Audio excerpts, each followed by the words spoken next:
Muling isinulong ni Senadora Miriam Defensor Santiago ang mas mataas na buwis sa sigarilyo at alak. Sa speech, isinaad ng Senadora ang kahalagahan ng pagtataas ng sin taxes upang mabawasan ang paggastos ng gobyerno sa healthcare costs ng mga nagkakasakit dulot ng matinding paninigarilyo at pag-inom ng alak. Git pa ng Senadora sa ilalim ng naretipikahang Framework Convention on Tobacco Control o FCTC noong 2005, dapat tuparin ng Pilipinas ang obligasyon nitong itaas ang sin taxes at mabawasan ang paglaganap ng paninigarilyo sa bansa.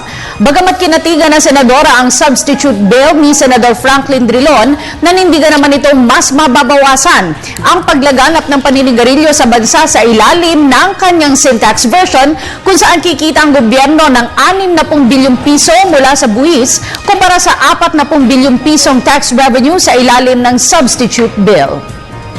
Yeah, meron tayong treaty eh. The Philippines is already party to this treaty. Nearly 20 years ago, 17 years to be exact. So everybody's going to stop for questioning the efforts of our government to stop both and the demand for tobacco because it has morphed into international law.